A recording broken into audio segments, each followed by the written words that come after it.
ಶನೈಶ್ಚರನನ್ನ ಯಾವಾಗ ದರ್ಶನ ಮಾಡಬೇಕು ಅಥವಾ ದರ್ಶನ ಮಾಡಬಾರ್ದು, ನಾವಾಗೆ ಅಲ್ಲಿ ವರ ಕೇಳ್ಕೊಂಡು ಹೋಗ್ಬೇಕಾ ಹೋಗ್ಬಾರ್ದಾ ಅನ್ನೋ ಒಂದು ಪ್ರಶ್ನೆಗೆ ನಿಮ್ಮಿಂದ ನಮ್ಗೇನು ಉತ್ತರ ಸಿಗ್ಬೋದು? ಖಂಡಿತ ಇದು ತುಂಬಾ ಒಳ್ಳೆ ಪ್ರಶ್ನೆ.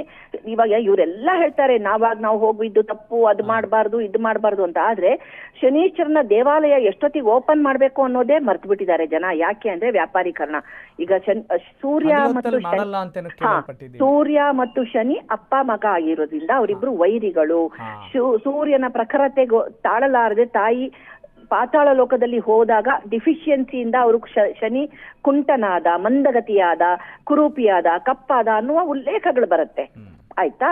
ಅಂದಾಗ ಶನಿ ದೇವಸ್ಥಾನ ಸಂಜೆ 6ರ ನಂತರ ಓಪನ್ ಆದ್ರೆ ಬೆಳಗಿನ ಜಾವ 4ವರೆಗೆ ಕ್ಲೋಸ್ ಆಗ್ಬೇಕು. ಆತರ ಎಲ್ಲಿ ಮಾಡ್ತಾ ಇದ್ದಾರೆ ಈಗ ಅಲ್ವಾ? ಎಲ್ಲ ವ್ಯಾಪಾರೀಕರಣ ಆಗೋಗಿದೆ. ಅದಕ್ಕೆ ಇನ್ನೊಂದ್ಸಲ ನಂಗೆ ಕ್ಲಾರಿಟಿ ಕೊಡ್ಬೋದಾ? ಅಂದ್ರೆ ಈಗ ಛಾಯಾದೇವಿ ಅಂತ ಬರ್ತಾರೆ, ಈಗ ಯಾಕೆ ನಾವು ಹಗಲು ಹೊತ್ತಲ್ಲಿ ಶನೈಶ್ಚರನ ದೇವಸ್ಥಾನವನ್ನ ಓಪನ್ ಮಾಡಬಾರ್ದು ಅಂತ? ಯಾಕೆ ಅಂದ್ರೆ ಛಾಯಾದೇವಿ ತಾಯಿಗೆ ಬಿಸಿಲಿನ ಅಂದ್ರೆ ಸೂರ್ಯನ ಇದು ಪ್ರಖರತೆ ತಾಳಲಾರದೆ ಅವಳು ಪಾತಾಳ ಲೋಕಕ್ಕೆ ಹೋಗಿ ಕುತ್ಕೊಂಡ್ಬಿಟ್ರು, ತಂಪಾಗಿ ಅಡ್ಕೊಂಡ್ಬಿಟ್ರು. ಅವಾಗ ಅವ್ರಿಗೆ ಇದೆಲ್ಲವೂ ಮೆಡಿಕಲ್ ಸೈನ್ಸ್ ಕೂಡ ಇಲ್ಲಿ ಅಡಗಿದೆ. ಅವರಿಗೆ ಬಿಸಿಲಿನ ಕಿರಣ ಬಾರ್ದಲೆ ವೈಟಮಿನ್ ಡಿ ಡಿಫಿಷಿಯನ್ಸಿ ಬಂತು. ಹಾಗಾಗಿ ಅವನಿಗೆ ಮೂಳೆ ಅಂದ್ರೆ ಬೋನ್ ಕುಂಟ. ಇವಾಗ ಜನರಲ್ ಆಗಿ ಸಾಮಾನ್ಯವಾಗಿ ನೀವು ಗಮನ ಕೊಡಿ, 7.5 ಸಂದರ್ಭದಲ್ಲಿ ಸಾಕಷ್ಟು ಆ ವ್ಯಕ್ತಿ ಯಾರ ಜಾತಕದಲ್ಲಿ 7.5 ಬರುತ್ತೆ, ಅವಾಗ ಮೂಳೆ ಮುರಿತಾ ಇರತ್ತೆ. ಬಿಟ್ಟು ಮೂಳೆ, ಕೈ ಮೂಳೆ ಮುರಿಯುವಂಥದ್ದು, ಕಾಲ್ ಮೂಳೆ ಮುರಿಯುವಂಥದ್ದು. ಅವಾಗ ನಾವು ಯಾರು ನಮ್ಮಲ್ಲಿ ಕೇಳಕ್ ಬಂದಾಗ ಕೈ ಮುರ್ಕೊಂಡೋ ಕಾಲ್ ಮುರ್ಕೊಂಡೋ ನಿಮಗ್ ಶನಿ ದಶೆ ಭುಕ್ತಿ ಅಥವಾ 7.5 ನಡೀತಾ ಇದೆಯಾ ಅಂತ ನಾವು ನಿಖರವಾಗಿ ಕೇಳ್ತೀವಿ. ಇದೆಲ್ಲವೂ ಕೂಡ ಒಂದು ಗಣಿತಜ್ಞ, ಇದು ಗಣಿತ ಜ್ಞಾನ ಅಂತೀವಿ, ಗಣಿತಜ್ಞ. ಆಯ್ತಾ? ಹಾಗಾಗಿ ಶನಿ ದೇವಸ್ಥಾನ ಸೂರ್ಯನಿರ್ತ ಓಪನ್ ಆಗಬಾರ್ದು ಅನ್ನುವಂತ ಉಲ್ಲೇಖ ಇದೆ. ನೈಟ್ ಟೈಮ್ ಅಲ್ಲಿ ಹೋಗಿ ಪೂಜೆ ಮಾಡುವಂತದ್ದು. ಈಗ ಎಷ್ಟು ಪ್ರಪಂಚದಲ್ಲಿ ಎಲ್ಲಿ ರಾತ್ರಿ ಓಪನ್ ಇರುತ್ತೆ ದೇವಸ್ಥಾನ? ಅಲ್ಲ, ಇಲ್ಲ. ಯಾಕೆ ಅಂದ್ರೆ ಒಂದು ರಾತ್ರಿ ಯಾರು ಸಂಚಾರ ಮಾಡಕ್ ಆಗಲ್ಲ, ಈಗಿನ ಪರಿಸ್ಥಿತಿ ಹಂಗಿದೆ, ಕಳ್ಳ ಕಾಕರ ಭಯ ಇದೆ. ಈ ಒಂದು ಉದ್ದೇಶದಿಂದ ರಾತ್ರಿ ಹೊತ್ತು ಓಪನ್ನೇ ಮಾಡಲ್ಲ. ಇದು ಒಂದ್ ಪಾಯಿಂಟ್. ಎರಡನೇದು, ಶನೀಶ್ವರನಿಗೆ ಹೋಗ್ಬಾರ್ದಾ ಅನ್ನುವಂಥದ್ದು. ನಮ್ಮ ಶಾಸ್ತ್ರ, ಧರ್ಮಶಾಸ್ತ್ರದಲ್ಲಿ ಏನ್ ಹೇಳ್ತಾರೆ ಅಂದ್ರೆ, ಅವರೆಲ್ಲರೂ ಪ್ಲಾನೆಟ್ಸ್ ಮೂವ್ಮೆಂಟ್ ಅಲ್ಲಿ ಇದ್ದಾಗ ನಾವು ಅವ್ರಿಗೆ ಸುತ್ತುತ್ತೀವಿ ಅಂತ ಹೋದ್ರೆ ಅದು ಸಾಧ್ಯನಾ? ಸಾಧ್ಯ ಇಲ್ಲ ಅಲ್ವಾ? ಹಾಗಾಗಿ ಯಾವುದೇ ಒಂದು ಆಲಯದಲ್ಲಿ ಅಂದ್ರೆ ದೇವಸ್ಥಾನಗಳಲ್ಲಿ 7 ಪ್ರಾಕಾರಗಳು ಅಂತ ಇರ್ತಿತ್ತು. ಆ 7 ಪ್ರಾಕಾರಕ್ಕೂ ತುಂಬಾ ದೊಡ್ಡ ವಿಶ್ಲೇಷಣೆ ಇದೆ. ಆ 7 ಪ್ರಾಕಾರದ ನಂತರದಲ್ಲಿ ಹೊರಭಾಗದಲ್ಲಿ ನವಗ್ರಹಗಳ ಮಂದಿರವನ್ನ ಮಾಡಿರೋರು. ಆ ನವಗ್ರಹಗಳ ಮಂದಿರದಲ್ಲಿ ಯಾರು ಸುತ್ತುವ ಹಾಗಿರ್ಲಿಲ್ಲ. ಅದೊಂದು ನಮ್ಮ ಇದು ತೊಂದರೆ ಇರುತ್ತಲ್ಲ, ಒಬ್ಬೊಬ್ಬರಿಗೆ ಒಂದೊಂದು ದಶಾಭುಕ್ತಿ ನಡೀತಾ ಇರತ್ತೆ ಅಂದಾಗ ಪ್ರತ್ಯೇಕವಾದ ಮಂತ್ರ ಇರುತ್ತೆ. ಅದರ ವಿಗ್ರಹ ಸ್ಥಾಪನೆ ಮಾಡಿದಾಗ ಅದರ ಎದುರಿಗೆ ನಿಂತ್ಕೊಂಡು ಆ ಮಂತ್ರಗಳನ್ನ ಹೇಳುವಂಥದ್ದು. ಈಗ ಫಾರ್ ಎಕ್ಸಾಂಪಲ್ ಇವಾಗ ಶನಿ ನಡೀತಾ ಇದೆ ಅಂದ್ಕೊಳ್ಳೋಣ, ಅದಕ್ಕೆ ಶನಿದು ಮಂತ್ರ ಇರುತ್ತೆ. ನೀಲಾಂಬರೋ ನೀಲವಪೋಹೋ ಕಿರೀಟಿ ಗೃದ್ರಸ್ಥಿತಿ ಚಾಪಕರೋ ಧನುಷ್ಮಾನ್ ಚತುರ್ಭುಜ ಸೂರ್ಯ ಸುತಃ ಪ್ರಶಾಂತಃ ಸಚಾಸ್ತು ಮಹ್ಯಂ ವರಮಂದಾಗಮಿ. ಇದನ್ನ ಸಂಜೆ 7 ಗಂಟೆ ಮೇಲೆ 8 ಸಲ ಹೇಳಬೇಕು ಅನ್ನುವ ಪದ್ಧತಿ. ಅದಕ್ಕೋಸ್ಕರ ದೇವಸ್ಥಾನದ ಹೊರಭಾಗದಲ್ಲಿ ಪ್ರಾಕಾರದ ಹೊರದಲ್ಲಿ ಇರ್ತಿತ್ತು. ಯಾಕೆ ಅಂದ್ರೆ ಶನಿಗೆ ಸಂಜೆ ಹೊತ್ತು ರಾತ್ರಿ ಹೊತ್ತು ಹೇಳ್ಬೇಕು ಮಂತ್ರ. ದೇವಸ್ಥಾನ ಮೂಲ ದೇವಸ್ಥಾನ ಬಾಗ್ಲು ಹಾಕಿರ್ತಿತ್ತು. ಆವಾಗ ಆ ಗ್ರಹಾದಿಗಳಿಗೆ ಶರಣಾಗಕ್ಕೋಸ್ಕರ ಆ ಒಂದು ನವಗ್ರಹ ಪ್ಲೇಸು ಅಂತ ಮಾಡಿಟ್ಟಿರೋರು.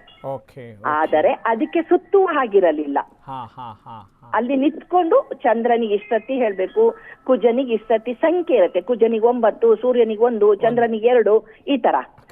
ಅದರ ಪ್ರಕಾರವೇ ಅಲ್ಲಿ ಮಂತ್ರ ಹೇಳ್ಕೊಂಡು ನಮಿಸ್ಕೊಂಡು ಬರಬೇಕು ಅನ್ನೋದಿರುವಂತದ್ದು.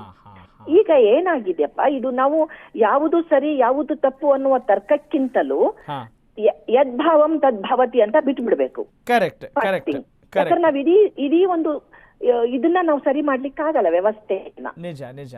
ಯಾಕಂದ್ರೆ ವ್ಯವಸ್ಥೆಯನ್ನ ಸರಿ ಮಾಡ್ಲಿಕ್ಕೆ ಹೋದ್ರೆ ಧಾರ್ಮಿಕ ದತ್ತಿ ಇಲಾಖೆಯವರು ಅಡ್ಡ ಬರ್ತಾರೆ. ಒಂದಿಷ್ಟು ತಾಂತ್ರಿಕ ತೊಂದರೆಗಳಿದಾವೆ. ತಾಂತ್ರಿಕ ತೊಂದರೆಗಳಲ್ಲ, ಟೆಕ್ನಿಕಲ್ ಪ್ರಾಬ್ಲಮ್ ಅಂತ. ಅಲ್ಲ ಟೆಕ್ನಿಕಲ್ ಪ್ರಾಬ್ಲಮ್ ಇಲ್ಲ, ಪರಿಹಾರ ಕೃತ್ಯದಲ್ಲಿ ಬರುವ ತೊಂದರೆಗಳು. ಯಾವುದೇ ಒಂದು ಅಂದ್ರೆ ಫಾರ್ ಎಕ್ಸಾಂಪಲ್ ಈಗ ನನಗೆ ಜ್ವರ ಬಂದಿದೆ ಅಂದಾಗ ನಾನು ಡಾಕ್ಟರ್ ಹತ್ರ ಹೋಗ್ತೀನಿ, ಪ್ರಿಸ್ಕ್ರಿಪ್ಷನ್ ಕೊಡ್ತಾರೆ, ಮಾತ್ರೆ ಕೊಡ್ತಾರೆ, ನಾನು ಬೀರುಲಿ ಇಟ್ಕೊಂಡ್ರೆ ಅದು ಜ್ವರ ನುಂಗುವ ಪದ್ಧತಿ. ಕೆಲವ್ರು ಹೇಳ್ತಾರೆ ಈ ಮಾತ್ರೆ ನುಂಗಿದ್ಮೇಲೆ ಹಾಲು ಕುಡಿಬೇಡಿ, ಈ ಮಾತ್ರೆ ನುಂಗಿದ್ಮೇಲೆ ಮಜ್ಜಿಗೆ ತಗೊಳ್ಬೇಡಿ ಅಂತಾರಲ್ವಾ. ಆ ತರಹದಲ್ಲಿ ನವಗ್ರಹಗಳ ಪ್ರಾರ್ಥನೆಯೇ ಬೇರೆ ರೀತಿಯಲ್ಲಿ ಮಾಡ್ಕೊಂಡು ಹೋಗ್ಬೇಕು. ಆದರೆ ಈಗ ನವಗ್ರಹ ಶನಿಗೆ ಹೋದ್ಮೇಲೆ ಇನ್ಯಾವುದೋ ದೇವಸ್ಥಾನಕ್ಕೆ ಹೋಗ್ಬಾರ್ದು, ಕೆಲವರೆಲ್ಲ ಇದೆಲ್ಲ ತಂದ್ಕೊಂಡಿದ್ದಾರೆ. ಅದ್ಯಾವುದು ಆತರ ಇರೋಲ್ಲ. ನಮ್ಮಲ್ಲಿ ಕೇಳೋದಾದ್ರೆ ನಾವು ನವಗ್ರಹಗಳ ದೇವಸ್ಥಾನಕ್ಕೆ ಹೋಗಿ ಪ್ರದಕ್ಷಿಣೆ ಹಾಕ್ಲೇಬೇಡಿ ಅಂತೀವಿ. ಯಾಕಂದ್ರೆ ನವಗ್ರಹಗಳನ್ನ ಒಂದೊಂದು ದಿಕ್ಕಿನಲ್ಲಿ ಒಂದೊಂದು ದಿಸೆಯಲ್ಲಿ ಕೂರಿಸುವಂಥದ್ದು ಹಾಗೂ ಅವರ ಒಂದೊಂದು ಚಾಲನೆ ಅಂದ್ರೆ ಅವರ ಚಲನೆ ಇದೆಯಲ್ಲ ಒಂದೊಂದು ಗತಿಯಲ್ಲಿ ಇರುವಂತದ್ದು, ಒಂದೊಂದು ಸಂಖ್ಯೆಯಲ್ಲಿ ಇರುವಂತದ್ದು ಅಂದಾಗ ಇನ್ ಕೆಲವರು ಜಾಣರಿದ್ದಾರೆ. 6 ಸರ್ತಿ ಸರಿ ಪ್ರದಕ್ಷಿಣೆ, 3 ಸರ್ತಿ ಉಲ್ಟಾ ಪ್ರದಕ್ಷಿಣೆ ಬಂದ್ಬಿಡಿ ಅಂತ ಹೇಳ್ಕೊಡ್ತಾರೆ. ಇವೆಲ್ಲ ತಪ್ಪು ಪರಿಕಲ್ಪನೆಗಳು. ಈಗ ನಮ್ಮ ವೀಕ್ಷಕರಿಗೆ ಅನುಕೂಲವಾಗೋ ದೃಷ್ಟಿಯಿಂದ ಒಂದು ಸಾಮಾನ್ಯ ಪ್ರಶ್ನೆ ಕೊನೆಯದಾಗಿ ಕೇಳ್ತಾ ಇದ್ದೀನಿ ಚಂದಪಾಂಡೆ ಮಾತಾಜಿ.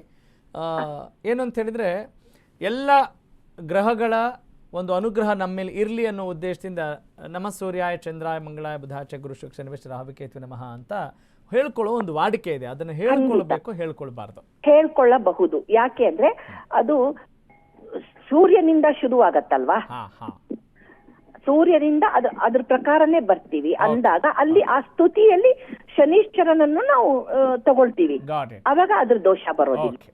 ಧನ್ಯವಾದ ಚಂದಪಾಂಡೆ ಅಮ್ಮಾಜಿ. ನಮ್ಮ ಜೊತೆ ಬಹಳ ವಿಸ್ತೃತವಾಗಿ, ಬಹಳ ಸೊಗಸಾಗಿ, ಮನಮುಟ್ಟುವ ಹಾಗೆ ತಂತ್ರಜ್ಞಾನದಲ್ಲಿ ಏನಿದೆ, ತಂತ್ರಶಾಸ್ತ್ರದಲ್ಲಿ ಏನಿದೆ, ಅಥವಾ ಸದ್ಯದ ಯುಗದಲ್ಲಿ ನಾವು ಮಾಡ್ತಾ ಇರುವಂಥ ಅಪಚಾರಗಳೇನು, ಅಥವಾ ಎಷ್ಟು ಮೌಢ್ಯದಿಂದ ನಾವು ಏನು ಮಾಡ್ತಾ ಇದ್ದೀವಿ, ಯಾವಾಗ ದೇವಸ್ಥಾನ ಓಪನ್ ಮಾಡಬೇಕು ಮಾಡಬಾರ್ದು, ವಿಶೇಷವಾಗಿ ಶನೈಶ್ಚರನ ದೇವಸ್ಥಾನ ಅಂತ ಬಂದಾಗ ಮತ್ತು ಅದಕ್ಕೆ ವೈಜ್ಞಾನಿಕ ಕಾರಣವನ್ನು ಕೂಡ ಅವರು ಕೊಟ್ಟಿದ್ದಾರೆ.